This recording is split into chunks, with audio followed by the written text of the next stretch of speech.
Now, we cannot understand the events of October the 7th without the Hamilton Directive.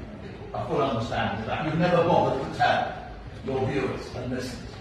Now, Haaretz reported it, Yeriot has reported it, Israeli papers, ABC News, the United Nations, the BBC.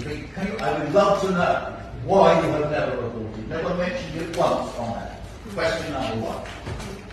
Question number two. This report reveals that the BBC has only once, in passing, mentioned the Dahia doctrine, and you cannot understand what is going on in Gaza, has been going on for the last almost 2 years, without knowing the Dahia doctrine is an official Israeli doctrine which licenses indiscriminate destruction of civilian assets, including people, in order to terrify the other side into resistance. The BBC has never once mentioned, except in passing, why not?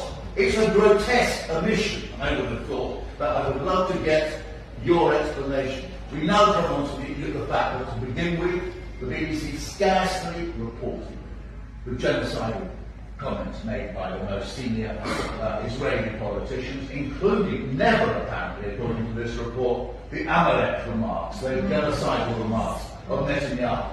So you never educated your audience about the genocidal remarks, and according to this report, on 100 occasions, you've closed down references to genocide by your guests. This makes you complicit, my lord.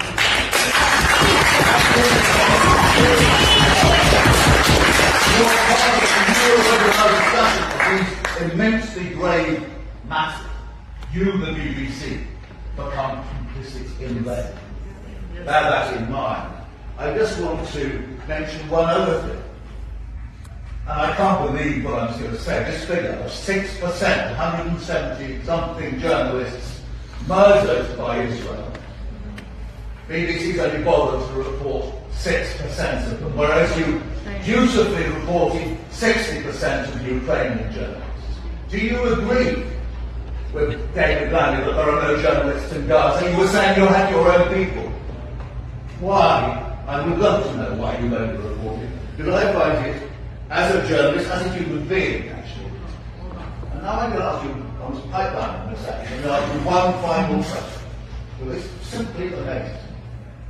We have in Britain the leading historian of Israel.